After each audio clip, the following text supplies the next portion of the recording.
you gonna tell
all set. That's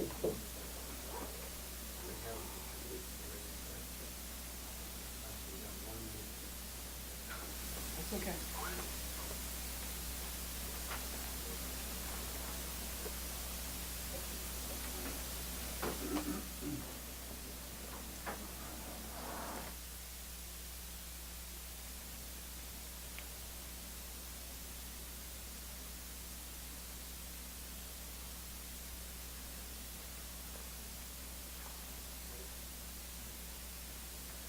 Okay, I will call the November 8th, 2017 Select Board meeting to order.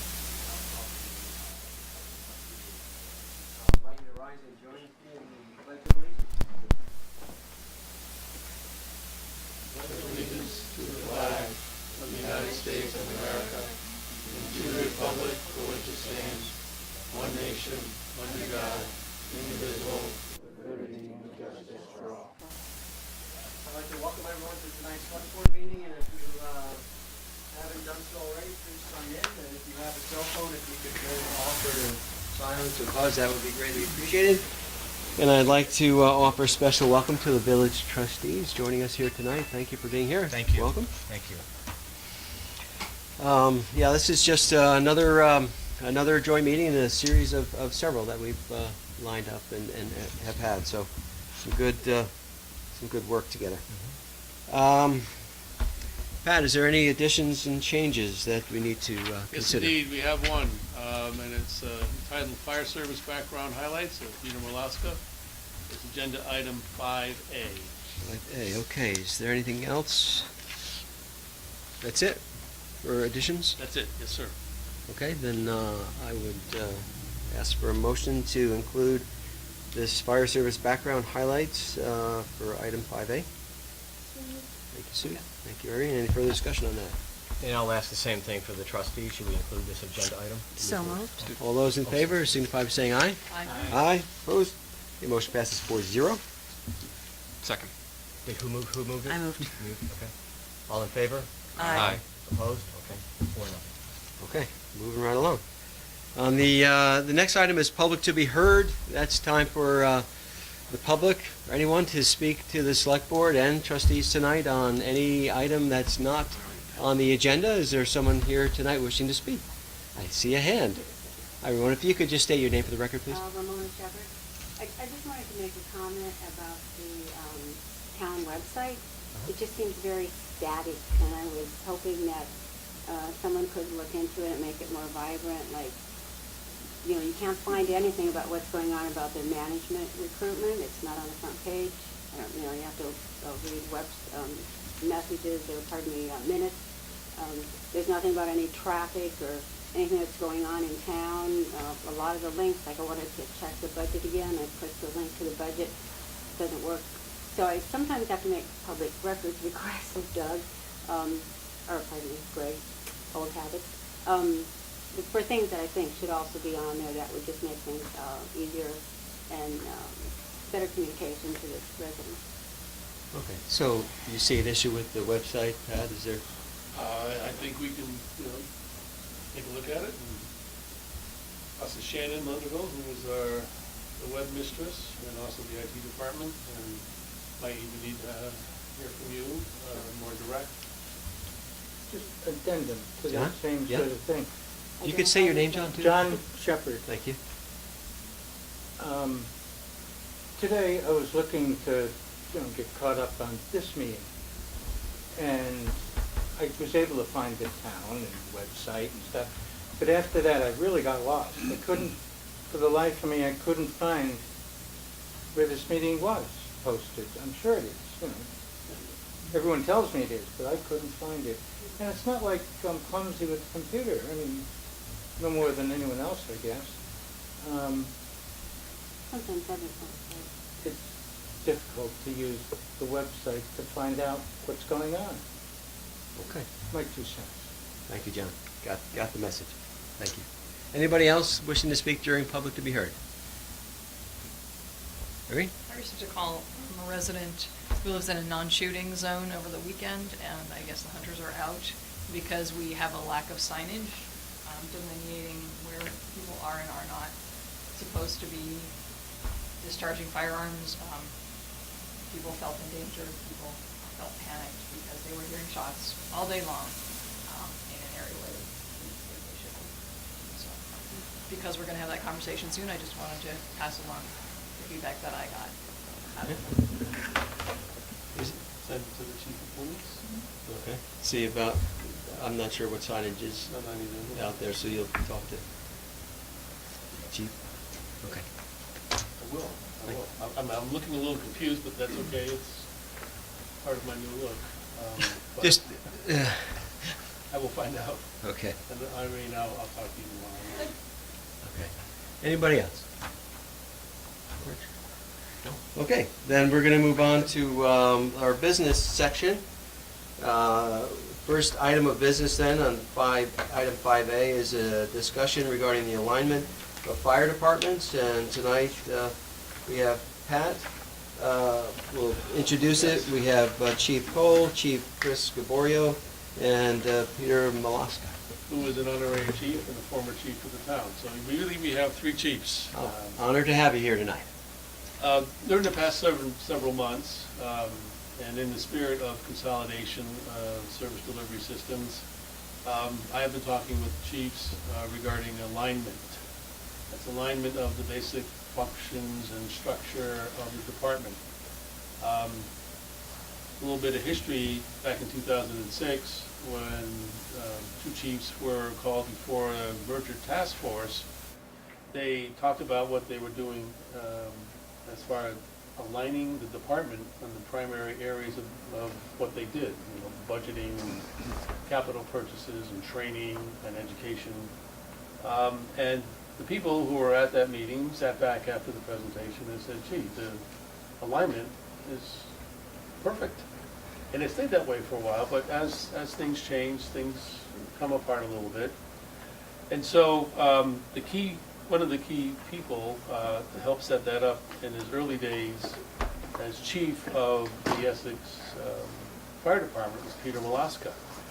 So I contacted Peter to see if he still had his notes from yesteryear. Of course he does. And in speaking with both chiefs, thought that perhaps we might start edging down that path once again. And the reason why it's on the agenda now is because the first thing we're going to look at aligning that you all will be involved with is the budgets, the two fire department budgets. So nomenclature of chart of accounts, structure of pay for the various officers, and those things will come before you when both of you, when the Essex Junction Fire Chief presents the budget and the Essex Town Fire Chief presents the budget. Moreover, Peter, with his vast experience in the fire service, would be like a facilitator in part. We will have, a better name for that role in the very near future. But and I would like to introduce Peter to you by way of sharing some of the highlights, and that was the addition that you got. Yes. Peter began his service in the late 60s as a member of the South Kensington, Connecticut Fire Department. He was one of the founding members of St. Mike's Fire and Rescue. He's a longtime member of the Essex Junction Fire Department, attaining First Assistant Chief rank. He's Essex Fire Department Chief. He's a program organizer, faculty member, and First Department Chair for the VTC Fire Science Program. A faculty member for the Fire Science Program at Southern Maine Community College. He worked for the Maine Fire Training Institute during the early 2000s. And he's been involved in various other fire science and fire service activities in this region. Great background. He's also a nice guy, and is generally well respected throughout the fire community and works well with the chiefs and the departments. So I want to take advantage of that opportunity, and also by saying this to you now, providing you with an opportunity to say anything that you may want to offer. Just because I'm leaving doesn't mean I'm stopping working, and this is the next thing on the list. And I want to get that started before I go, because the three gentlemen in the back will be carrying the ball, and they are eminently capable. They're thoroughly familiar with the fire service and each other. And are the resident experts. So, So this is not to be confused with consolidation, this is really alignment here. I choose the word alignment because that's the historic and the folkloric word that has made most sense in what we're doing. How it differs from what's been done in the past is we're starting with aligning the areas that will generate the efficiencies first. There've been two words that have been tossed around, and they're two different words, but being effective and being efficient. Being effective, and most of the work that we've been talking about before, is putting two departments together, going from duplicated to single, going from 2 to 1. The 2 fire departments are going to be the 2 fire departments, and so the alignment is going to be in areas, the major functions. And as you, let's see,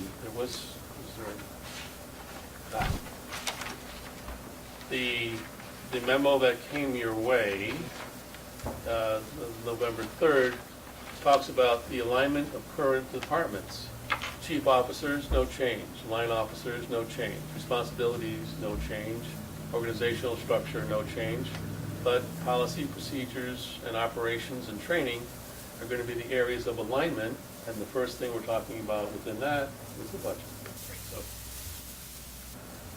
and I don't know anybody who's here, and I don't mean to take over the discussion, if anybody else wants to chime in, fine, but this is really for you guys to mull over a little bit right now, and I'm not looking for permission to continue. I have that authority, I have that authorization from you all. I'm just giving you a heads up that during the budget discussions that are right around the corner in January, village in December on the all-day work session, this would be a time if you wanted to add to that work list, or are you comfortable with what is coming your way? Can I chime in? Please. First of all, Pat has discussed this with a little bit already, and we sincerely appreciate the effort you putting your time in here, so thank you very much on that behalf. Agreed. I guess the question that I'd ask here is probably from the two chiefs, look at just a general sense in terms of looking at alignment, consistency for best practices and implementation. Are we looking at something that anticipate something that is a real sea change in the way things that are going on now, or you're pretty close to the goal line already? Do you have a general sense of that? Is this going to be, would this be disruptive at all, or business as usual and you can absorb some of the changes as you go along? Any input on that? Any thoughts about that? I know you haven't really gotten into it yet, but maybe you don't have a good answer, but if anything you could add would be appreciated. Any thoughts? Well, thank you. I would say that it would not be completely upside down disruptive. Both departments currently share an automatic mutual aid agreement, so we both rely on one another for our calls for service. We're also bound by state regulations as well as NFPA guidelines for how we operate. So any policies or guidelines that we put pen to paper on would just to be alignment so that our people are doing the same thing as close to possible, but they're still within the overall framework of NFPA guidelines. So there won't be anything really crazy about, a fire truck's going to leave with only 2 firefighters on it instead of all the seats filled or anything like that. It's not going to be that drastic, no. And in terms of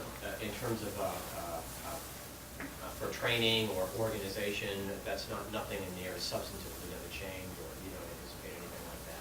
Correct. Again, That's all covered under the umbrella of what you're talking about. that's correct. The training that we do now, both departments, we have a training curriculum that aligns so that at the end of a year's cycle, each firefighter would have enough points or recert credits to maintain their level of certification. Whereas some differences are the village has a ladder truck, so they do more aerial operations with that than we do, but we have a tanker truck, so we do more rural drafting operations. So there's some differences, but again, they're not super different or foreign to either department. Thank you. Anybody else? Chris, you good with that? Yeah, I'm pretty much the same. I mean, as Charlie stated, really, with the fire service, we operate very similar. So it's a matter of really just refining what we do to make sure that what we're doing in Essex, what we're doing in Essex Junction aligns. So we're starting at the very top level, just before budget time, to take a look at just basic administrative things. Once we move off that page, then we'll get into some of the operational details. Okay, thank you. And purely selfishly, as manager or whoever sits here, being able to look at two different budgets and make comparisons with all the nomenclature being the same, makes it much easier from managing financial resources. So that would be a simple change that will take place. It's still a lot of work, and don't forget, we're paid on-call fire departments. Yeah, it just sounds like it makes sense to look at best practices and then apply those across. Just a quick question. So at budget time, we're going to see a new format for the village and the town fire budgets, or Well, you will the pretty village much- one be whose budget line items are changing, the villages or the towns? Both of them will be changing together or definitions will be changed. I can't answer that question right now. Would it, You will not have any difficulty with your review of the budget as a result of what we're doing. would it be possible to see the prior, well, we can compare to the prior year's report? It'll be good. Other Yes. comments or questions on the board? Either board? As soon as we're done with the board discussions, then we can open it up, okay? Irene? So, in the past, we had conversations about how the different fire departments are paid different rates for different activities. Is that among the type of things that you expect to be looked into? Yes. Yes, yes. And I heard you say that the two departments will be the two departments, so this is not on a consolidation track. I just want to deal with the elephant in the room, because if you read the Essex report last week, we're full steam ahead on consolidation, and I did not get that impression at the last joint meeting we had, so I just want to make sure that I walk out of this meeting, and that Colin does, understanding that the two departments will be the two departments, or the two departments will be the two departments until you or someone else says they won't. I said that in just the wanna beginning, that this is understand not what this about is. consolidation, this is about alignment. It's not consolidating them into the town budget. Well, I think, if let me jump in. I think that it can get confusing, and I think it's important to keep in mind that if we look at the Essex Junction Fire Department, the total property, I mean, it's owned by the village of Essex Junction. The property is owned, the buildings are owned, it's millions of dollars of equipment. We can't, even if we really wanted to, and we don't right now, we can't just sign that off and send it over to someone else. The village voters would have to put it out to a vote. They'd have to. So, no real material financial consolidation of that nature can happen without a pretty big event. I mean, we'll all know about it. I think there'll be a vote, and so I don't think that would happen just on a behind the scenes kind of basis. The only- So that it's totally clear to everybody in this room. Yeah. It should be perfectly clear. This is not a proposal in any way to merge two departments into one. If that happens, that's on you. You will be determining the governance structure, you, not this administrative effort to have a well-run, well-managed department. So we're not way up here.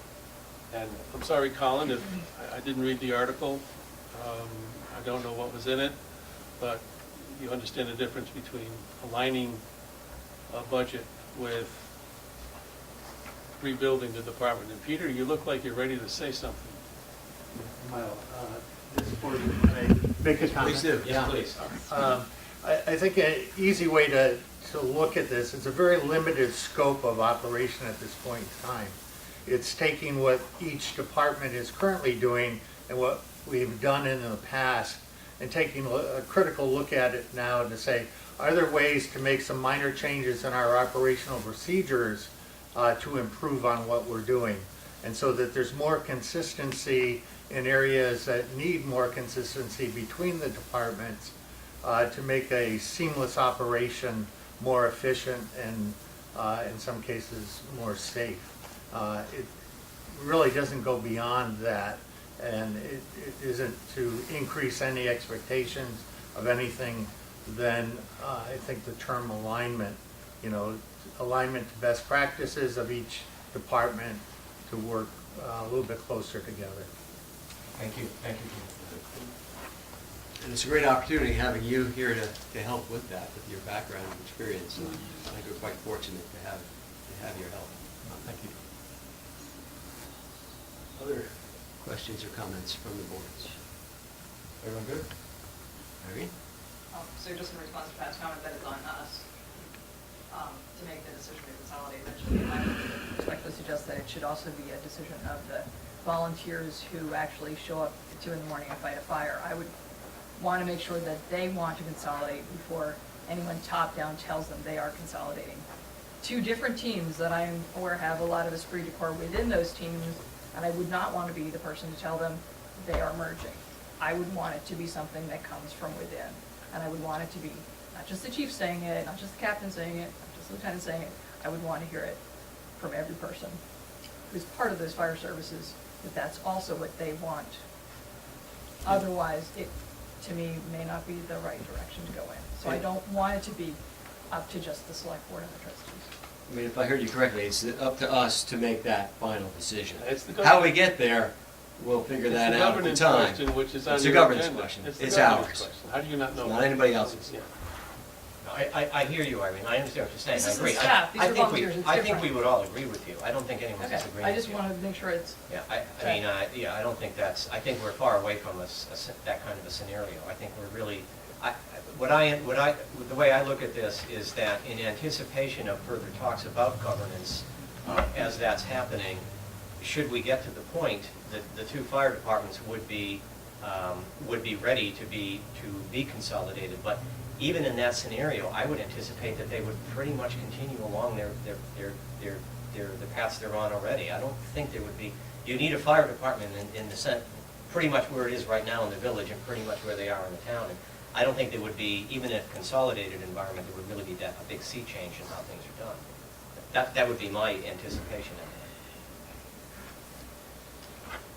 it. Other comments, questions from the boards before we open it up? Ramona? I got confused, Pat, when you said consolidating budget, everything else made sense till you said that. So you're just more or less really talking about a more That's it. uniform chart of accounts type of thing, and uniform personnel pay scales Rates of and pay. that, Yeah. and not really budget If I said alignment. consolidated, that Well, was a no, you said, mistake. you It's said alignment. alignment, but when you said Right. budget, I got confused, so. Okay, but no, it's, what I it's said. not dollars. Yeah, yeah, I know, Yeah, I think okay. it, it's alignment. So think of a new manager coming into town, sees two fire departments, and is responsible for hiring the 2 chiefs, and then looking at the budgets with the chief. You want to be able to have some sense made of it yourself, bring a little bit of that managerial review to it. And, money is hard to come by, so we want to be sure that it's spent. But also, in looking at salary structures, we don't want to be competing with each other for talent. We want to make sure that each of the departments are pretty much in line with pay for similar ranks. So, I mean, there's So we'd some. probably be going up to, not bringing down. So it's going to be Yes. a more expensive department. Well, the minimum wage keeps going up. I don't know how to stop I that. hope that the paid staff isn't on minimum wage. Right, yeah, okay. Okay. All right. Are we clear? I mean, I don't want to. Yeah, I okay, think so now. terrific. I think so now, thank you. Irene, are we Thank clear? you. Okay, I just don't want to leave anybody confused at all, please. It's very clear. Thanks. Okay, thank you. Thank you all. Okay, and thank you again, Peter, for your service to help with that, and Chief, for all what you do for our community as well, and Jim, in your departments, so thank you. Okay, yeah, so we should move on. I'm sure any other questions, and I maxed it that. I'll try to take a little control over this item. So we're on to the manager recruitment update, and we constructed a memo that I think is sort of baseline, describes where we are at this point in the major. Thank you, guys. Thanks. The tasks that are ahead of us. And there are two items. One has to do with us. A function that we have to anticipate is trying to recruit some folks to be on the citizen panel. That there are going to be 3 panels that will be interviewing the finalists. And one of them will be a panel of professionals. As I understand what Dawn described to us, is they're going to be, they're basically municipal managers from other towns in New Hampshire and Vermont, and some other municipal professionals. He's bringing them together. I don't know if they've met, they all know each other and they've done this before. I think maybe some of them have, but some of them are unique just for us. There's going to be a panel of employees. He's reaching out to village and town staff, asking people, do you want to be on this panel? And Dawn is going to do the selection of these panels. And then finally, there's going to be a citizen panel, and the overall approach is Dawn wants to have about 20 to 30, a pool of 20 to 30 candidates to choose from, and he's basically going to select people on the basis of his experience, what's worked in the past. As he described it to us, he wants to get a kind of a mix of the community, of backgrounds and people, gender, age. How he's going to tell that by their bios, I'm not sure, but somehow or other he'll figure it out. That's why we hired him. He's the pro. But we talked about this, and frankly, one of the things that we noticed, we had a relatively low turnout for our survey. I think it was up to about 50 people had taken the online survey, even though we had repeatedly advertised it in local media. We just didn't get that giant turnout of public interest in it. Why more people aren't interested in helping us recruit the new manager, I don't know, but we can't figure that out. Maybe it just isn't, it's just the time of year. But anyway, in discussing it, we thought it would be a good idea for all of us to try to recruit people as well. And what we volunteered was perhaps each one of us, each board member, could reach out to a person that we know, a neighbor, a friend, someone we know in the community, at least one person, maybe several, and have them send a brief bio, their name and contact information to Dawn at MRI. And Dawn also recommended that if we know people, again, people in the community that might, not necessarily neighbors and friends, but people, former elected officials, people who volunteered for committees, people who know the community well and might be interested in this, keep in mind it's an all-day commitment. So whoever he recruits has to understand, whoever puts their name in has to understand they're going to be busy from about 8 o'clock in the morning till 5 o'clock in the afternoon. And it's going to be a pretty long day. It's going to be like jury duty. You're going to be, Dawn is going to facilitate the group, but they're going to be in a room and they're going to be interviewing candidates 1 hour after another all day long. I think it'll be fascinating for people to do, people who really want to find out about Essex and Essex Junction and get a sense of other people who are here and get the first look at the potential managers. I think it'll be an interesting piece of work, but it's going to be an all-day commitment. So that's step number one. So MRI is going to choose from that pool. It's not Dawn is going to. Dawn's We're supposed to send names to Dawn, and Dawn is going to at I think somewhere around the third week in November, or second week in November, he's going to. Yes. by the 24th. I'm sorry. Finish your sentence. No, go ahead. There's an email that went out, and then it's posting up on the Yes. The email that is in there to send to, that's not Dawn's email, is it? It's staff. It's a staffer. So I didn't see it. Is that the email that we should have people send to, or direct to Dawn? Or just one matter? My understanding is there are going to be two separate emails.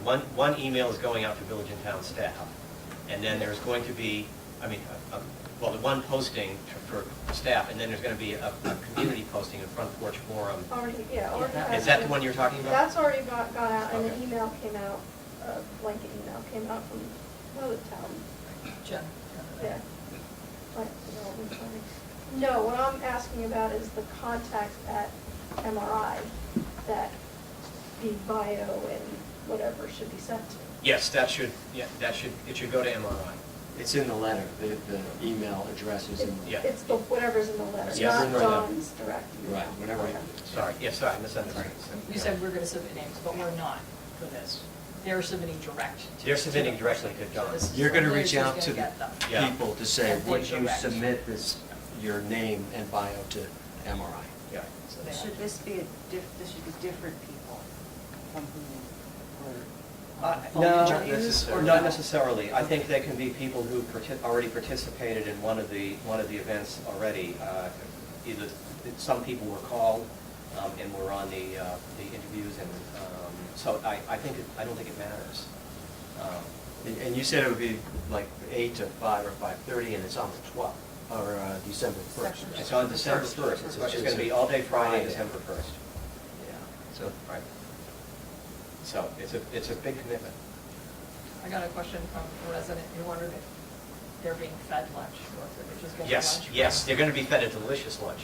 And it's going to be great accommodations. We're making sure that. Okay. you want to keep well, blood sugar levels I down? agree, but- We had a little trouble because Dawn wanted 4 meeting rooms that were close together, and we're racking our brain because the schools are out, and so like we can squeeze 2 here, but not 3. And so we kind of concocted sort of a mix of the senior center, Lincoln Hall, and the Brownell Library. So that was the closest we could get them together in one place. But we're going to have lunch and probably coffee and the way it's going to work, Dawn is going to facilitate the citizen group, and he is going to have MRI staff facilitate the other 2 groups. And all of the groups are going to have snacks and comfortable accommodations.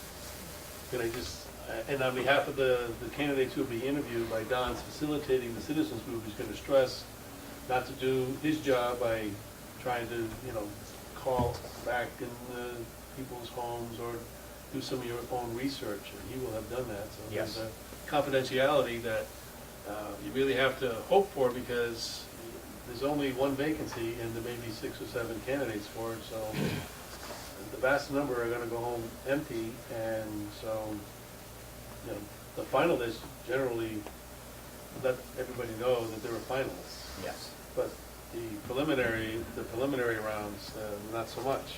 So he will have his work cut out for him. Yes. And so when you're talking to the people that you're recommending, you can't stress confidentiality enough, I think. Yeah. I think he'll make. I know in the world I of think he transparency will- that doesn't play well, but I mean, it's still a recruitment, and we have to respect those Yeah, folks. I think Don will make it absolutely clear to the folks when he convenes the panel in the morning Yes. that that's people's That's- careers are at stake. So, Yeah, he'll have a little training session, right? at the Yeah. beginning. Yeah. Okay, well, that's good. Yeah. Good. So that's an assignment, and I would urge everyone as soon as possible if you know someone, yeah. I wasn't at the last meeting, so I don't know. Sorry, I don't sorry. know how much of this was discussed, but you mentioned a couple times that Don will facilitate. Do you know what that will mean? I talked to somebody about this last night to encourage them to do it, and they asked, do I have to come up with questions? No.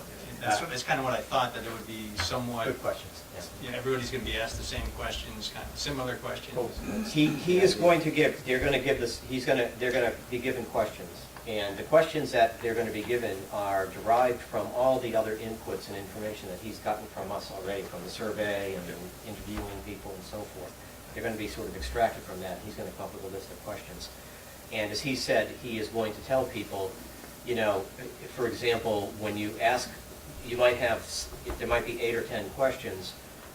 Some candidates may be particularly long-winded and you might not get through the entire list. Some people may give very brief, accurate answers. He is going to tell folks there's nothing you can do about that. If you can't make everything equal, and you're going to have to just be a little flexible in how you respond. But he wants to facilitate that group in particular because the others will be probably a little less problematic. But he can head off any inappropriate questions or anything like that. That shouldn't come out in that kind of a setting. Did they ask about somebody's family plans? So it's gonna be like volleyball, they're literally gonna rotate every half hour or something, or every hour? I think that, no, yeah, I think. Candidates, we're gonna rotate through. I think the candidates are going panels? to rotate through the process. Yeah, And then okay. there's going to be, there was also, we're talking about setting up a tour. So that once they're done, because it's only then for the rest of the day, or for the people who are going in the afternoon, they'll get a tour of 81 Main Street and, I don't know what else. All the The fire gems. departments and, I'm not sure what all the highlights of Essex and Essex Junction Oh, are. it would be the but- reservoir if it weren't The under siege at reservoir. the moment, but, you know. The wastewater treatment plant is always the big one. So Award-winning. It's award-winning, so seriously, I'm not sure, that we'll work that out ahead of time. And, I think that it'll probably be to sort of get a sense of, for, not just for the candidates, but for candidates' spouses or significant others, what would it be like to live here, to move here from wherever they're moving from, so they can get a sense of that. Schedule, it says here that I've committed to take December 1st as a vacation day to participate. Well, that's why I'm going to get into the next, let me get into the next piece. That's Okay, we haven't contained in done the next that. piece. I think, are we done with this? So the next piece is how this is actually going to transpire. And initially, the idea was there was going to be the panel interviews on Thursday. They were going to select out of 6 people, the top 3. Thursday, November 30th. And then the following day, they were going to then tell us, the 3 candidates that we were going to interview on December 1st, Friday, December 1st. That was in the original schedule. That was the original schedule. And that's why we had originally said everyone should anticipate taking Friday, December 1st off. We thought that might be problematic for a lot of reasons. We thought that if we just showed up on Friday morning and we were told, yes, the panels interviewed 6 people yesterday, and they decided that these are the 3 that you'll be interviewing. Some of us might have said, we would have liked to have seen all 6. We probably would have liked to have known a little bit about them. We're not completely comfortable that, as much as we trust the panels, but we might just want to have had some input ourselves, or some sense of, gee, the ideal candidate that we thought, or someone that looked really interesting that we wanted to put in the mix, got rejected. So we wanted to have, Max and I thought it might be important for us to have some kind of overview of the candidates that are being interviewed on Friday, of the 6 finalists that are being interviewed by the panels, so that we can make sure that we concur with the judgment of the panels. Don assures us that, based on his experience, we will agree with the decision of the panels. Nevertheless, we're different here, and so we decided we'd still like to have some kind of foot in the door to see who's who, and make sure that that one person that we might want to talk to doesn't get biased. So what we came up with was a kind of a compromise, where the 10 of us will sit in on the professional panel. Have the opportunity to. Yeah, on Friday. We will not ask questions. We will not make comments. We will just observe the process. Don thought that would be the best one, because those are the folks who will be asking, some of the more inside baseball kinds of questions about local government that we might think are important. But we will not be engaged in that. We will just observe it. And we're just going to the one panel, or not? We're just going to that one Just panel, the but we will see that professional panel interview all 6 people. Got And then when that panel's work is done, we leave. Now this would, for us, we're going to have to convene an executive session, okay? Because obviously we can't have the public come and watch people who are from other jobs, from other states being interviewed here. It would not be appropriate. It has to be done in executive. All of these would be essentially executive session. It had to be closed.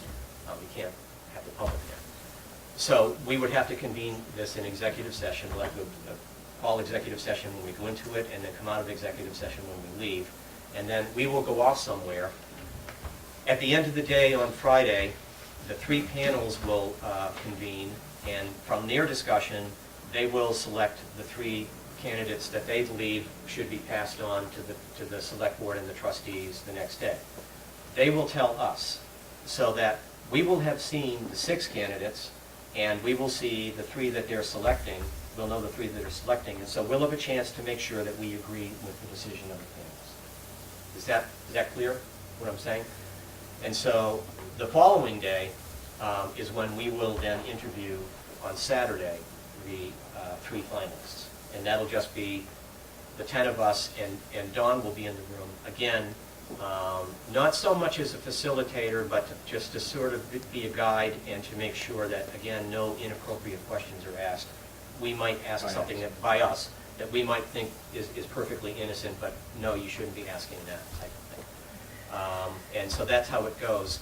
What he anticipates for that day is that if we start at 8:30 in the morning on Saturday and we interview 3 people, we should be wrapped up by 11:30 or noon sometime, and then however long it takes to deliberate, if we can come to a decision. At that point, it's kind of open-ended. No one can predict what will happen.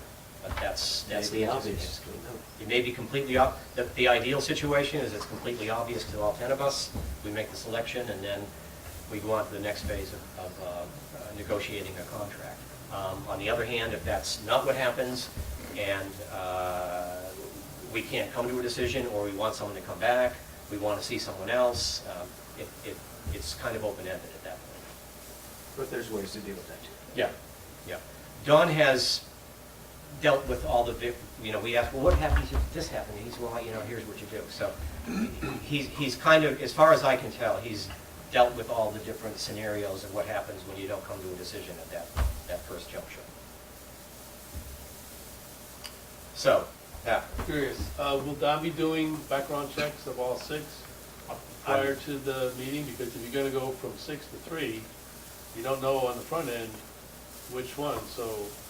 During the time that the essays are being done, now is when Don said he's going to be doing background checks Okay. on the people that But he's you will sending the you essays will to. have everything you need done prior to that day, Right. the interviews.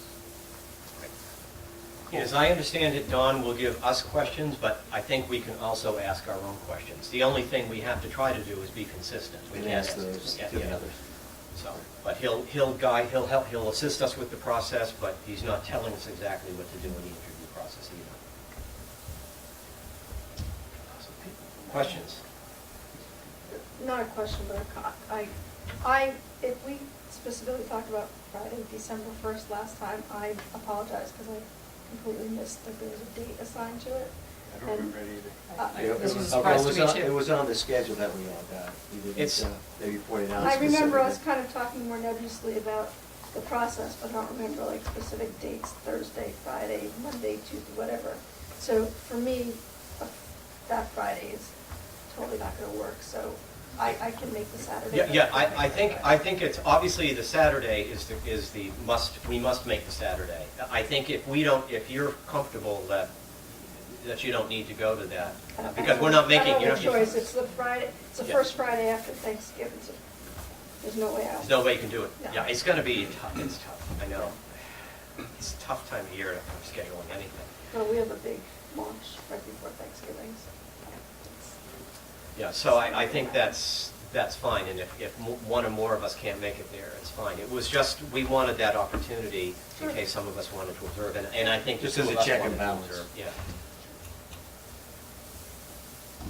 Andy? Sure. The thing that I have a little bit of concern about is, I'm in a similar situation. I'm not sure I can make it December 1st. It was a surprise to me. The thing that I worry about is those that can make it and sit through the 6 interviews the day before will have made up their mind already. And that'll marginalize those of us who can't show up or can't be there. That's a concern of mine.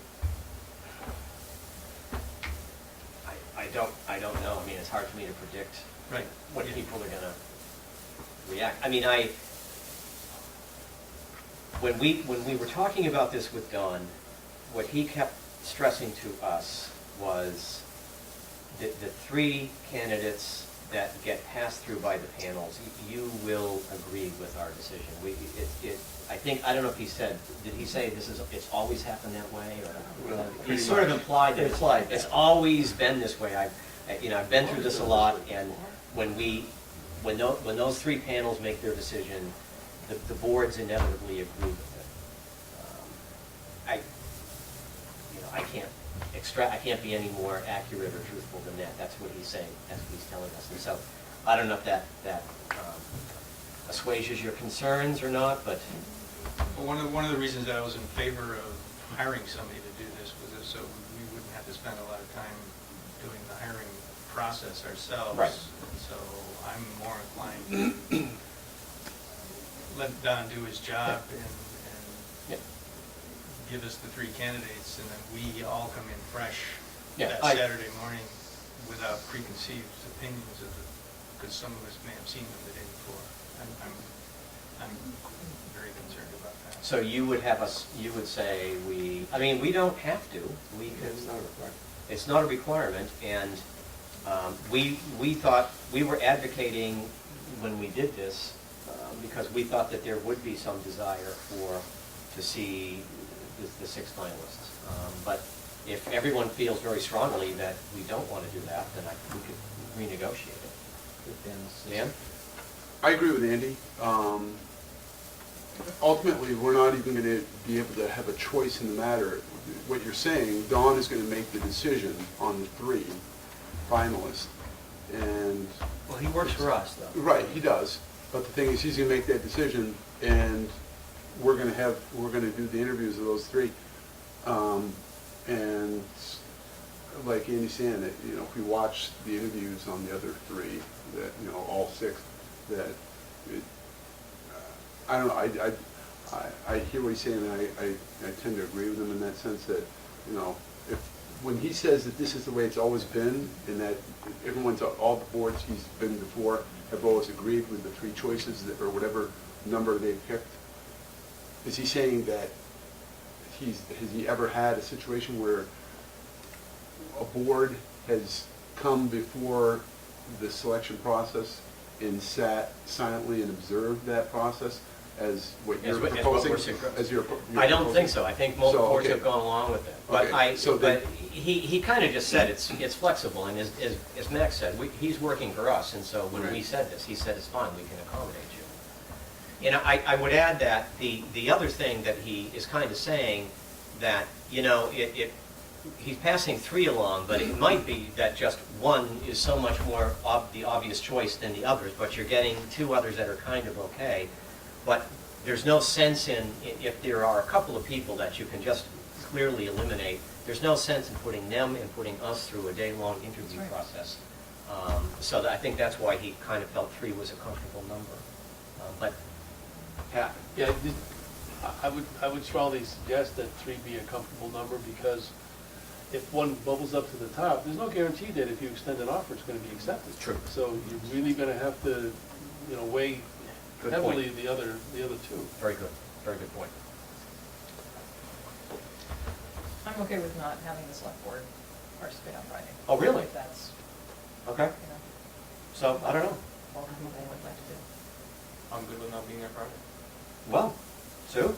Well, You can't be there. I So this can't. is not a choice. But, yeah, I can't be there, so it's not my choice, but I think part of what we purchased with this service was the process, and I really think we should let the process play out as it was defined, Okay. versus altering it.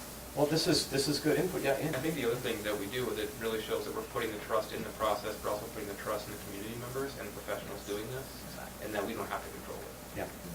Well, I will say, it makes it a lot easier if we're not there, because we have to go through this awkward process of warning of an executive session, going into and out of executive session, and explaining all that, and, it makes it obviates that whole process. So, okay, well then, we were overly cautious. Max?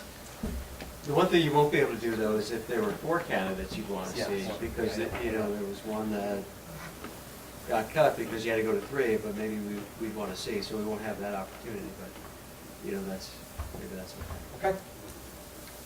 My question is, what if the panels have different candidates they like? Is there a way to not come to three at the end of the day? I mean, it sounds like three different panels will come to agree that three candidates are their favorites in each case. That's how we said the Okay. process That's, would work. yeah. Dawn is very predictive that that's what's going, it's just, it's, you know, the row, the flower's gonna open and the candidates will emerge. It's very clear. I love it. There's just not a doubt about it. He's very certain about that. So it sounds like then we'll just do the interviewing on the second, the Saturday of the three that MRI says are the three that we should see. Is it? Yep. All right. My request would be that we start at a reasonable hour. I will probably be out of state overnight on Friday. So if we don't start at 7 in the morning on a Saturday, that would really I help. think it's 8 or 8:30. He right? said, Is the he plan? said 8, he said 8:30. Is that good? It's gonna be tough, but we'll make it work. Okay. Okay. I mean, I think, I hate to go back and try to set up another date. Please don't. No, it's not the date, Is it's the dates, just are the dates good because the date. that's, Saturday's fine. okay. I just don't want to start too early. It's a Saturday for all of us, whether we're traveling or not. and- Yeah. Yeah. Well, the reason we did, 9 o'clock wakes me up at the same time every night. yeah. Right, Well, we it's- did it first because we thought everyone was gonna be coming. We thought if people wanted to come to the Friday and take a day off from work, then they wouldn't have to, so, okay, so you see what I'm saying? It was all for naught. Yeah. Do you think you'll need any assistance from the staff? And the staff that's really been assigned to you guys is Travis, and it is a Saturday, so I could give him another day off or something if you think you need him for any reason.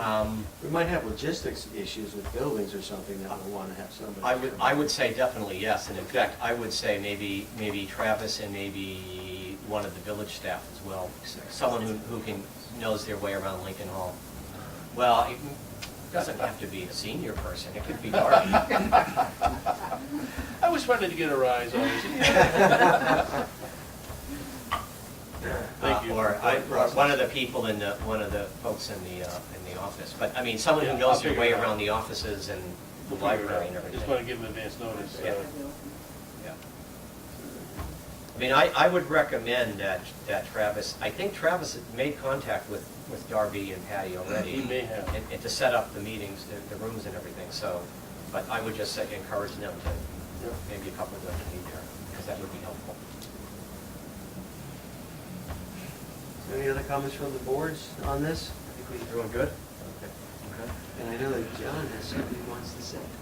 Yeah, you may have already decided not to do it, but I was going to say very strongly, I don't think it's a great idea for the boards to be there on Friday.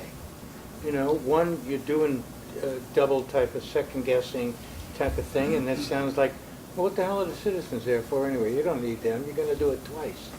The other thing is, some people might feel inhibited with the board sitting around. It's like, you know, I don't want to be asking this guy really tough questions if you're looking at me. Elaine might be very offended because I said, you know. Not with the professional board, I don't think that would happen. If the citizen one. Yeah, that's what I'm I get what talking. you're saying. That's what I'm talking about. Is people might be inhibited from saying anything with the select board and the trustees at the citizens panel. The idea of the citizens panel is having your citizens do that.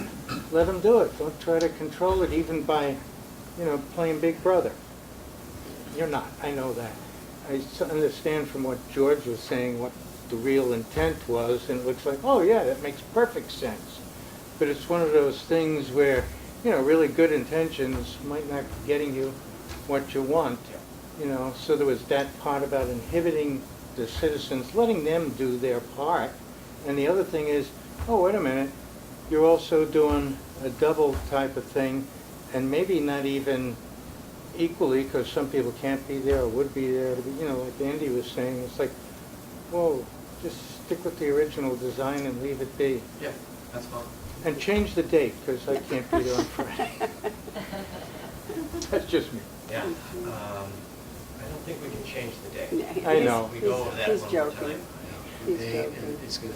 It's, wrestling 10 people into one date is tricky, Yeah. this time of year in particular. Yeah, I'm happy that you aren't going to that. I know it's just a professional one too, but I'm happy about that too, because sometimes it does change the dynamic. Sure. And they talk differently. But this is worst case scenario, and I have seen it happen, but I have seen it where it gets to the point where the top 3 in a recruitment are nixed by the final hiring people. So you could always get a choice to go to 4, 5, and 6, so don't stress too much. Well, that was another thought we had in mind, was that if we saw them, that we might have some sense. If we didn't like the top 3, then we'd say, well, you know, that guy number 5 wasn't too bad. But let's assume that everything's going to be okay. Yeah. Trust the process. Trust the process, yeah, okay. So I don't know, is that good? Everybody good with that? Yes. Okay. That's good to me. Okay. All right, so that's all I had for that. And that'll be that interview meeting will be our next joint meeting, as far as I know, right? Yes. Are we coming up with our own questions? No, Don is going to have some, what I understand Don was saying, he was going to have some questions for us. And talk to us ahead of time and have some questions, but we can overrule him and have our own questions. I think we want to have him look at the questions too, that if you have an additional one. Yeah. The key piece is just being consistent. So we'll be informing everybody going into this about what's going on leading up to it. So you won't just show up on Saturday morning and we'll introduce everything. We'll make sure everyone understands what's going on ahead of time. But for scheduling, if we have 3 people on Saturday, it should be out of there by noon or 12:30, hopefully. Okay? Well, with the interview. Well, the interviewing should be done by 11:30, and then we have an hour for deliberation. Do that an hour? Yep. Okay, then how about we move on Yep. then to 5C, and that's a discussion again about the governance discussion. You wrote the memo. Oh, I wrote the memo, So- okay. I wrote this memo because I was one who took the notes, and as I said in the part of the memo, my apologies, you all had a lot to say, and I just took one little bullet point from each of you and just wrapped it up here. So I wanted to, I thought what we should do is just make sure, first of all, that my bullet point is accurate, and then maybe elaborate on this. And now that we've had time, I think when we introduced this, there were different thoughts about how we should proceed. Should we try to have a joint meeting in March when we talk about governance? Should we have it in this kind of a setting, or should we have it in some kind of a less formal setting on a Saturday? So how should we approach this? And then the other question is, in anticipation of that meeting, what kinds of documents do we need? What we'd like to have? What would we like any people to be there that can speak to us about consolidation or governance, or what is a village? Andy and I had a little conversation about exactly what is a village in Vermont and what is the difference between a municipal entity that's a village and just something that's considered a village, and it's pretty complicated.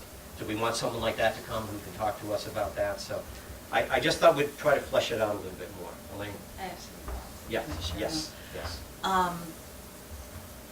I really appreciate that you put these notes together, George, and I am really looking forward to having a very in-depth conversation with both boards.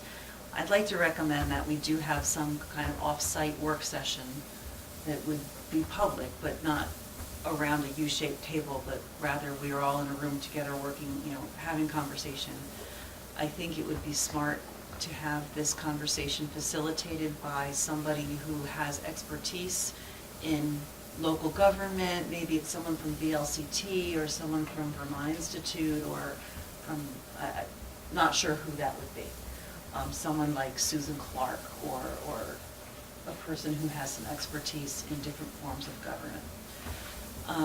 And then, while I agree that our plates are quite full, and a meeting like this should probably happen later, not now, I wouldn't want to not look into these questions prior to that. So I would like to be able to look at this list of questions and start pulling together some research that we can all start reading and just think about between now and then the closer we get to the date, we put together an agenda and some reading material so that we are all prepared for the conversation.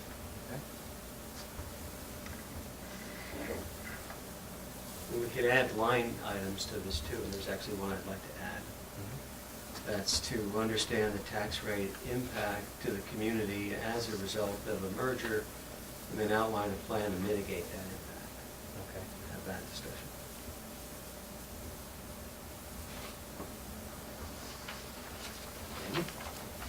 Is the question here, maybe it's under George's comment here about if we end up with different tax districts, we could potentially merge but have 2 or more tax districts or wards or whatever, and how does representation need to be done?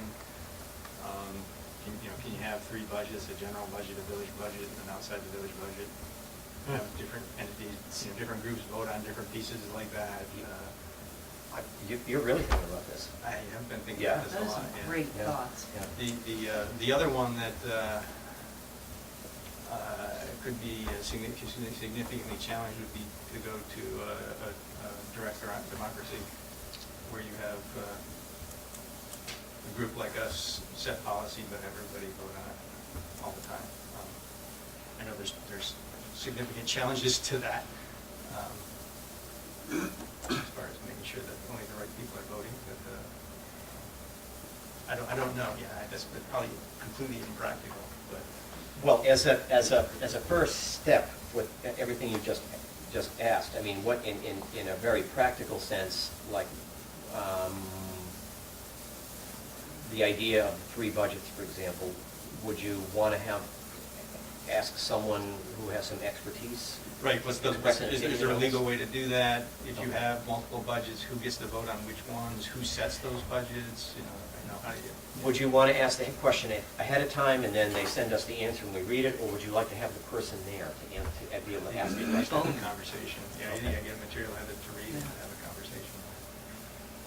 The Secretary of State's office could probably provide some really strong guidance and possibly facilitation. Okay. I'm wondering if it's really, if we could be expected to have just one session to talk about all this, or would we break it up into chunks and say, let's have this, this discussion at this joint meeting on this date, and then follow it up with another chunk on another date or something? I think we need to have a conversation, and then as early as possible, the public needs to start talking to us. I think once we start going down the road of this conversation, the public is going to want to weigh in a major way.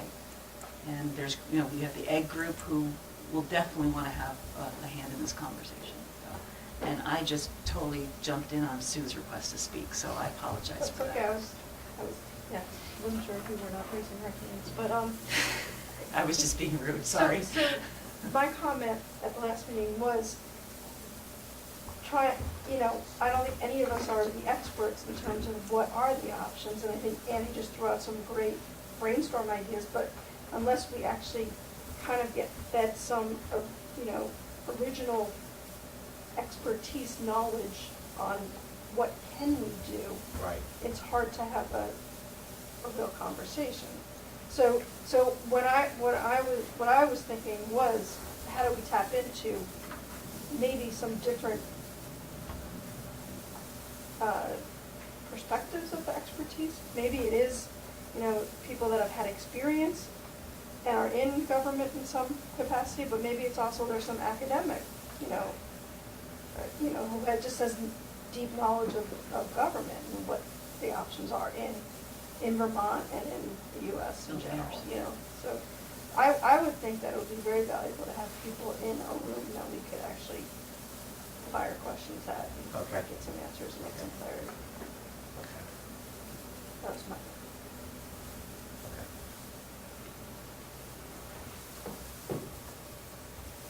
But I think we're going to have to schedule these discussions over time. Yeah, but what we could do is, because it sounds like it's almost, it could probably be a couple of people that would satisfy what Andy's talking about and what you're talking about. And we could probably, leading up to this, say, well, here's we can't have everybody, we can't have a whole cavalcade of people there, but we might want to have one or two people, and here's what their background is and their expertise, and what does everyone think, and so start off with having that person in, and we can fire questions.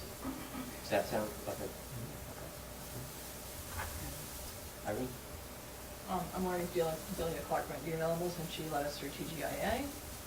And since that's kind of stalled out, maybe she could help us get to the next level of what do we do with the TGIA report and how do we make that a reality. As a facilitator? Yes. Yes, Since she's, in Ariana too if she wants, but I know Delia's Vermont-based at least. And same thing with the rec district. I know there's been talk of the arts district in the village. Is that something that needs to be talked about and explored and worked out with someone who understands what an arts district would be? Is there a way to incorporate the library and the rec department An into arts the dis- village? an arts district? Well, that's what I've heard said Okay. over the years. Again, the identity of the village is very important to some residents. I want to make sure that that's preserved and who can come talk to us, who understands that, and who can help get us past the certain roadblocks that I think we've got at the moment in some areas. To get to a special taxing district for recreation? Is that what I'm hearing? I'm Wow. just repeating what I've heard over time, that the village wants to keep its identity. They don't necessarily want to have or can have the Brownell Library merge, right? I mean, there's all kinds of constraints on the library last I knew. So Yeah. there are things that need to be explored, and I want to get off the starting block and talking about. Well, how you interesting protect that. to go back to, after Don got finished looking at the survey and interviewing people and everything, he said, one of the things he was saying to us, just casually, we were talking to him before our last meeting, he's saying, wow, one of the things you guys have to really think about is how are you going to preserve the identity of the town outside the village and the town inside the village while you continue to consolidate. It's going to be a tricky thing going forward. And we just say, yeah, that's true. So it's not, I guess that's something that is obvious. Yeah. There's ways to do it. Yeah, yeah. Guys, any thoughts? Oh, you weren't there, Andrew, so I didn't get your thoughts. It's all good. I really like the concept of having experts come in and speak with us about the options. I know I'm full of preconceived notions, I'm full of assumptions, and having somebody come in and blow those up and or confirm them, I would greatly appreciate the opportunity. Okay. Dan? No, I agree with the idea of bringing in some experts. As I said at that meeting there, consult with the LCT or the lawyers, whoever, just to get, before we jump into this, like Sue's saying, what can we do and what can't we do? We may make a decision on something that really doesn't even comply with state regulations or with what have you. Yeah. So. Sort of ground us, Right, make sure right. that. Yeah. These are the rules, this is what the parameters we have for what we can do, and options, and bring somebody in to facilitate the meeting. Okay. What are the thoughts about trying to do this and just to get a general timeline? And it may not be possible if other things come up, we don't know. But trying to do this in March, mid-March, after town meeting, before village meeting type of thing? You need to sort of begin this, because again. Begin, it's it's not, gonna be no, we're not, something- I don't anticipate that we're gonna come out of this one morning and then we've got it all. Maybe, that would be incredible, but I don't think that's gonna happen. Probably a year-long conversation. Oh, I think that so. we're working on. Yeah, I don't think any of us think that it's gonna be like 2 meetings to work on. But is March too soon to start this and try to get the ball rolling? I mean, Yesterday was part of the thinking I think we were talked about was that we're assuming we're gonna have a new manager coming on. Pat may still be around, because his contract is up in April. So it might be an opportunity to have the outgoing and incoming be part of this big conversation, and also to sort of see where we all are and get them in the ground floor thinking about this stuff. So after town meeting? After town meeting, before village meeting. Village meeting is 1st of April. And we think about doing this on a Saturday, probably? I just thought that doing it in this kind of at the end of the day, I can think cogently for about an hour and a half, maybe 2 hours. I ate my Wheaties that morning, but, it seems like we want to maybe do it in a different setting, in a different time of day. That's all. It seems for these kinds of questions and to have a more robust and casual conversation. Yeah? Well, if we're going to get public involvement in anything, as I've always said, I think Saturdays work best. Yeah. We struggle to get people to come to meetings as it is. And as you're saying, these meetings that go late in the night for hours on end, people get tired and it's hard, like you said, to think. I think it's ideal if we could get one of the schools, being a Saturday, maybe availability of an auditorium or something like that we could get people in. I don't know, whatever, or even the cafeteria. We've done that for the charrette and other functions. Yeah. Thoughts about that? School library maybe, it's all goes into that big auditorium. Yeah. I think we can figure that out. But we agree that it would be Saturday in different environments. Yeah. Oh, yeah, it would be a warned meeting so public could, certainly be there. And we need to find a way to get their voice in there, obviously, Right. big time. Just so we have an understanding that, like, we're talking about, the line item here was governance. It touches everything. Like, your tax, how do we mitigate the tax change? How are we going to vote? It touches a lot of things.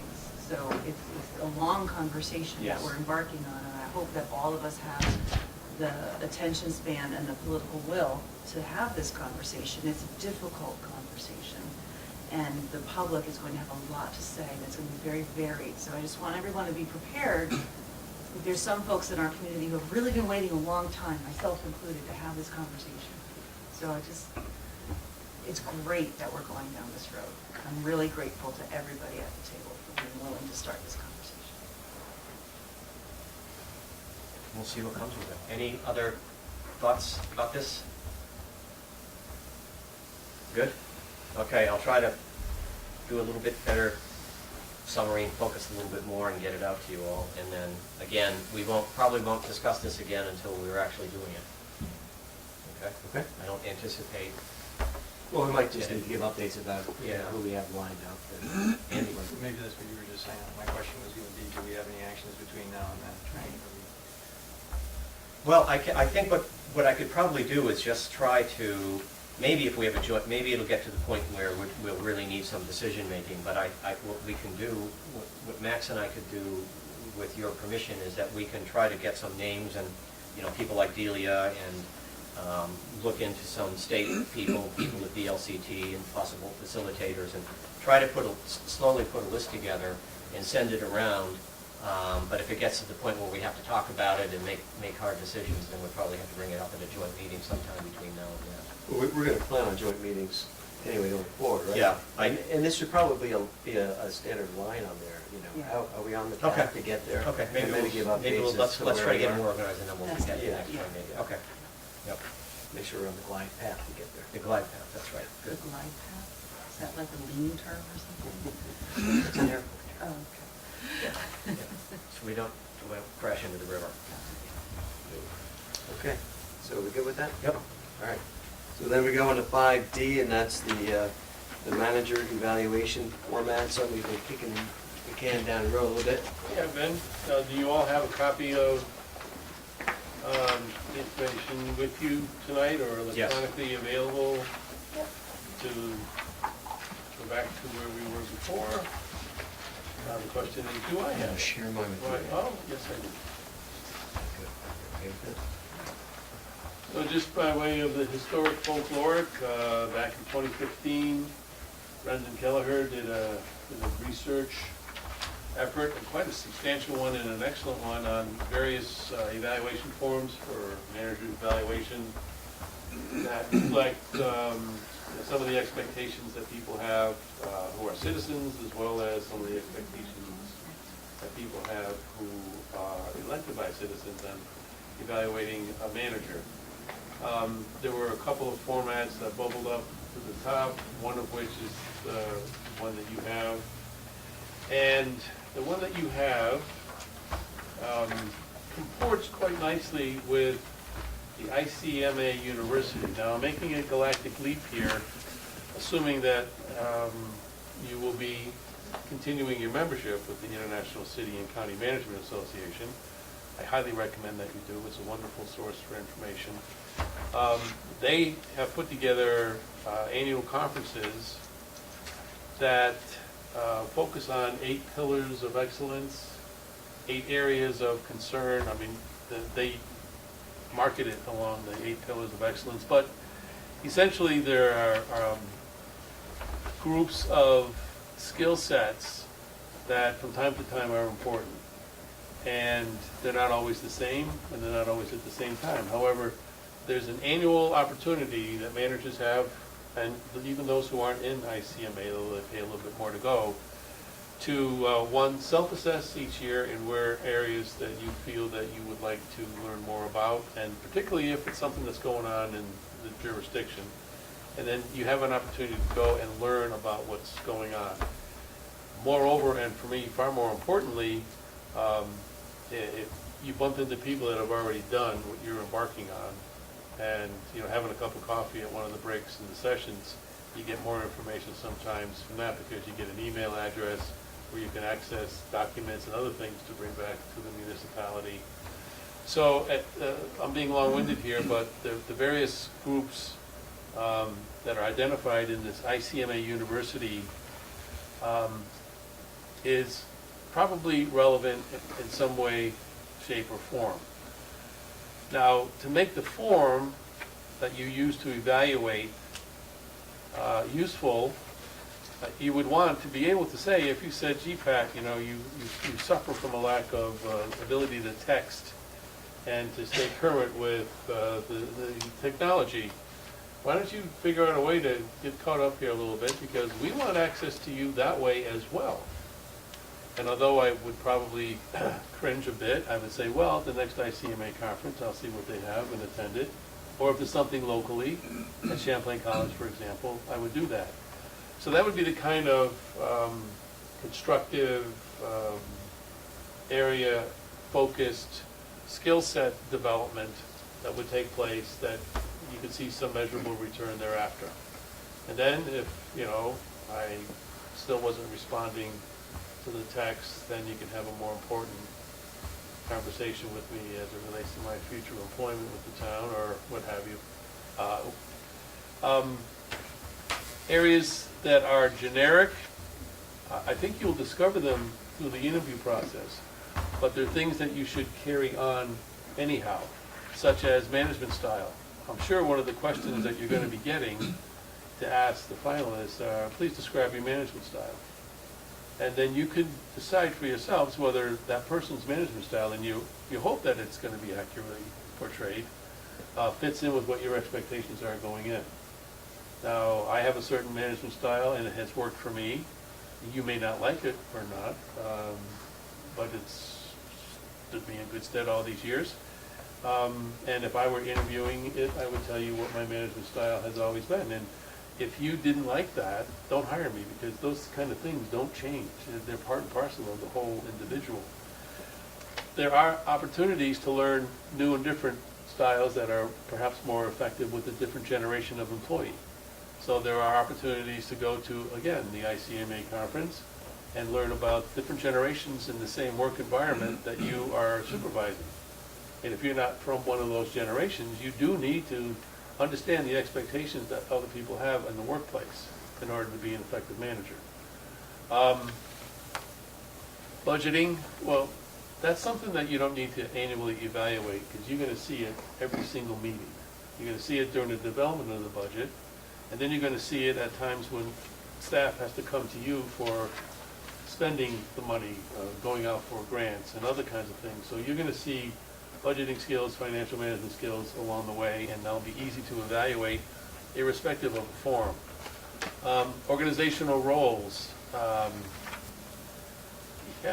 As you all know, I have an onboarding / meet the council manager form of government 2.5 hours torture that I put you all through when you first get elected, and I put all my new employees through when they're first hired. that gets at things like roles and expectations. It also focuses on things like charters. We all have roles. The charter's a law, and so we're expected to sort of pay attention to it from that standpoint. Sure. But it's good to remind everybody, and particularly newly elected people, because they may not have the working knowledge that I would, assume. So it's good to have something like that ongoing. So you have an opportunity at annual evaluation if your manager might be exceeding their role, maybe getting a little too close to, I don't know, telling the police chief what to do, which you don't do, trying to tell the village president what to do, which will probably get you a look out, gone, see you. But in a more serious area, sometimes roles change, sometimes laws change, and expectations change from the folks in Montpelier. So you have an opportunity to evaluate those kind of things. Media relations. Is the manager out there hogging all the headlines?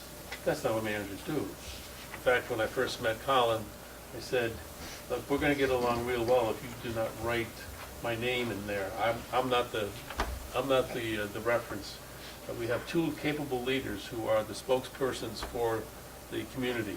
You want to talk about administration, come see me. But then, actually he listened. He's a good employee. Colin's thinking, never tell a journalist what to do. Yeah. They have rules too. And you just I know. Please forgive me, Colin. And then leadership. Once again, you're going to have a golden opportunity when you go through your interview process to ask, what is your leadership style? If a guy says, hey man, I'm a great supporter of Teddy Roosevelt, and just follow me, I can take you to the promised land, we're going to charge up San Juan Hill. I don't think that's going to work. And so you'll be able to say that, and you'll be able to see that, and you'll be able to say, okay, well, you know what? Or if the person changes and says, okay, now we're going to go charging up San Juan Hill. You have an opportunity annually to say, wait a minute now. No, you can't just do stuff without coming to us. I mean, nobody elected you, so understand that. Those are extreme positions, but nevertheless, it gives you an opportunity to have those discussions. And goals and objectives. You've heard me say this on more than one occasion. In the first 6 months, I strongly recommend that you have a consultant and you put together goals and objectives for the manager and the elected people, and then the manager and the department heads. And you make a list of those, and you assign who's responsible for those things. And you monitor them quarterly. Everybody is on the same page, heading in the same direction, or there's an opportunity to discuss it along the way, so that at an annual evaluation you go, I'm going to give this guy a dope slap because he didn't pay attention to the goals and objectives. No. You have an opportunity along the way to say, hey, listen, something better came up, we want to do that, and the manager has an opportunity to say, yeah, well, so which ones of these things are we going to rank to a lower priority, because they can't do all of it, or we can't do all of it. So again, you have that opportunity to do it publicly, quarterly, and together. So you build a sense of togetherness, you have a common vision, and let's not forget the heart and soul. One of the main things they wanted us to pay attention to closely was that common vision that allows for all of the things underneath it to work. Gets to your point about preserving identities in the town and the village, and you have a chance to evaluate it.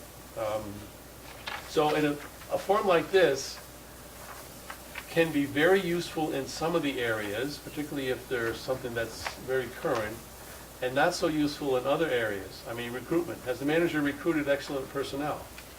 I do believe that I recruit excellent personnel, but I also believe that I've made mistakes in my career, and sometimes great interviewers get the job, and then perhaps they're not great employees long term.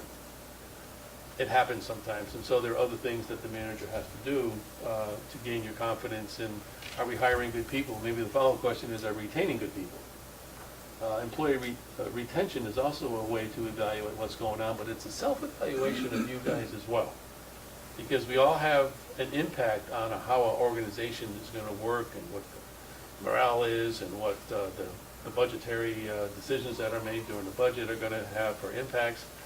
I think that for each different role that we enjoy statutorily, we also can form a commonality of purpose and direction and vision that allows for various and sundry different conversations along the way, but we keep moving in a general direction of, making the place a little bit better for our having been here collectively. And I think that's the benefit of something like this as a format. The questions here are, you could change them any way you want, and some people are going to be harder raters than others. But I think the point is not so much to dope slap somebody, but is to understand and develop a level of understanding of what the job is. And if you think it's changed, don't keep it a secret. Say, hey, I would like us to, repurpose our management team, go in a different direction. You have that opportunity to evaluate that at the end of the year. I told you several times when I first came here, my evaluation was tied into the contract, and it was, I never had a face-to-face evaluation.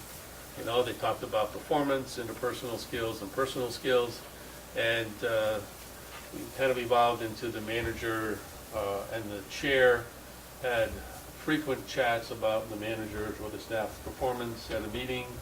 And as I became a little bit longer tenure and a little braver, I offered some suggestions on the gavel and what I thought it should have come down, or if it came down too quick, or if something happened that I heard about from the staff when they were there talking before the board.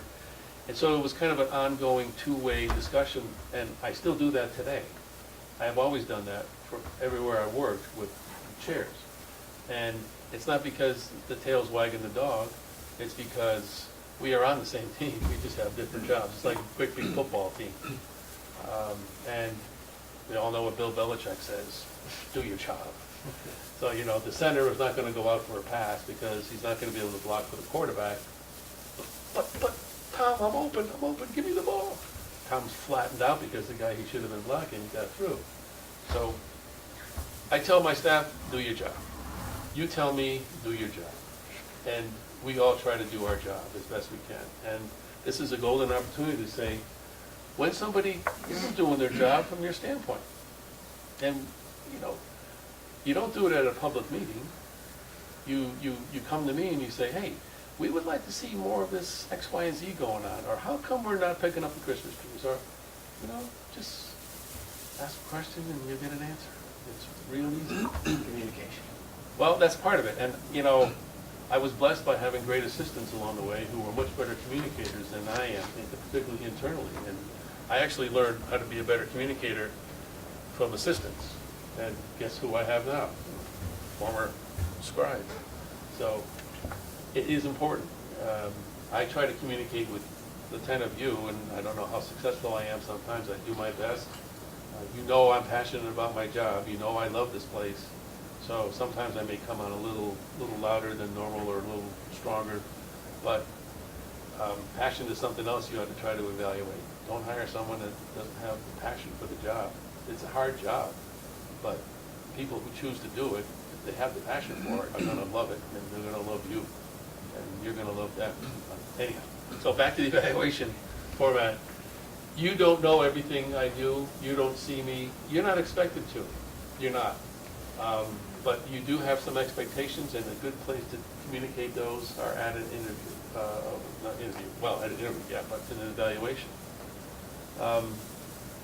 I don't think you should save up all the bad news for annual time. If you don't like what something's doing, don't keep it a secret.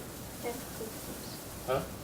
And good news. Please continue saying good things to the employees, the public employees, and I think Ramona will testify. We do a lot of hard work, and we do it in the vineyards of local government, and most people don't see it until they don't like it. But you see it better than all the people who have elected you, and a pat on the back goes a long way. It helps morale and makes those long budget meetings in January a little bit easier. So anyhow, that's all I have on this topic. I mean, it was presented to you. If you want to go through it, individually, or you can have some things. The danger here is that you might wind up evaluating me or somebody I work for publicly, so that's not the intent. I know it's not the intent. The intent is to look at the format, but, we Seems like a good tool. Comments? So, I had some suggestions on the tool, on the format. I'm a big fan of rubrics, and I think rubrics help with really upfront setting what the expectations are, so that everybody's on the same page. And I also think that having a scale like this where it's unacceptable to outstanding is very subjective, and I think a rubric helps with taking some of that subjectivity out. And I think it would be a good vehicle to help, especially a new manager, to have something where it says, what should I be focusing on if I do want to be very good or outstanding in this? Just my thoughts. If you have something written down, I'd be more than happy to take it back. I did not build the rubric, I just have it. Oh, okay. No, I didn't take Just to save a little time. Didn't tackle that one. I just think rather than having it be this kind of, this more kind of, So be sure we're on the same freeform, page. to have a grid that shows, these are the areas that we will be evaluating you, and this is what good means, this is what excellent means, this is Okay. what the expectations are. And to the point, I don't think feedback should wait for an evaluation. I think feedback should be given at all times, and it's both good and bad feedback, right?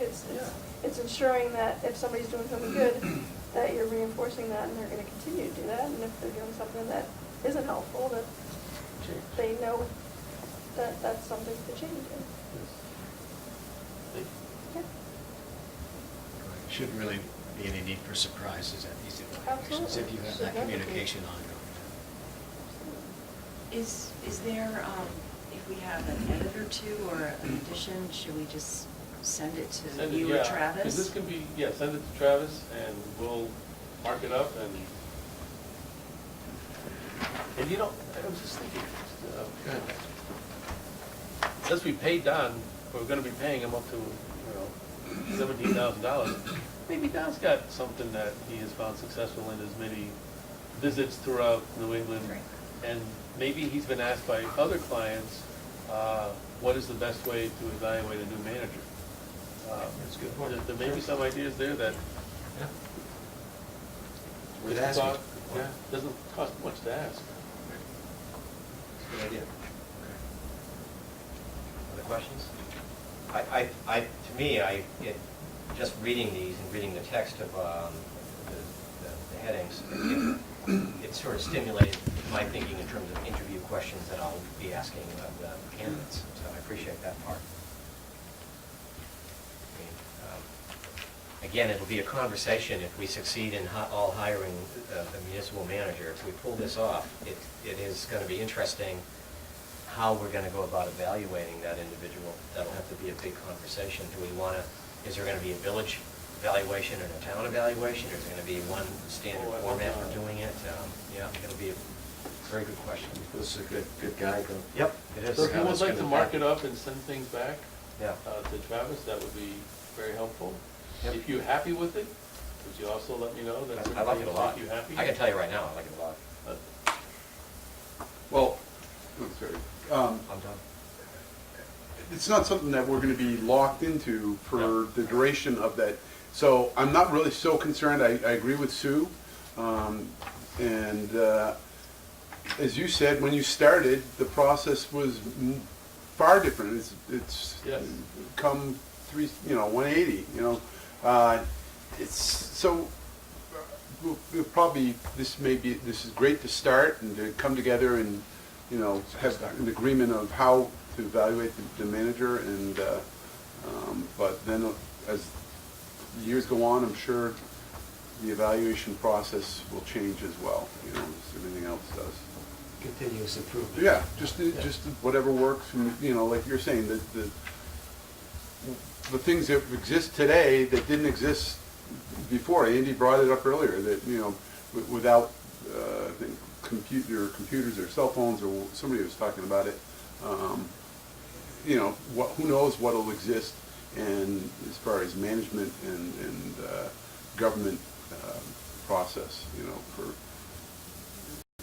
it's great. What you said about the IMCA or whatever, I think that's, yeah, it's great.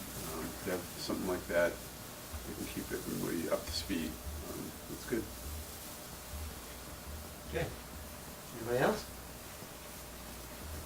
Okay, then, there's nothing under consent. There are no consent items, there's no need for executive session, I presume? Nope, I don't see it. Okay. We adjourn. Yeah, we have. All right. We got a motion from Irene, a second from Sue to adjourn for the select board. record, you keep that up. All those in favor of adjourning, signify by saying aye. I Aye. I'll move Which it. that's what we do. Okay. Motion from Dan, seconded by Andrew. Then we're gonna adjourn. You have to speak into the microphone. All in favor? Aye. Look at that. By the way, your son, Penny, I was looking at this photo on Facebook. He's creeping up on you. He's gonna pass you in no time at all. He's up to here, Yeah, honey. I saw that. I'm looking at him in the picture. He just I'm like, turned 12. I know. You're gone. You're done. You know, my dad was very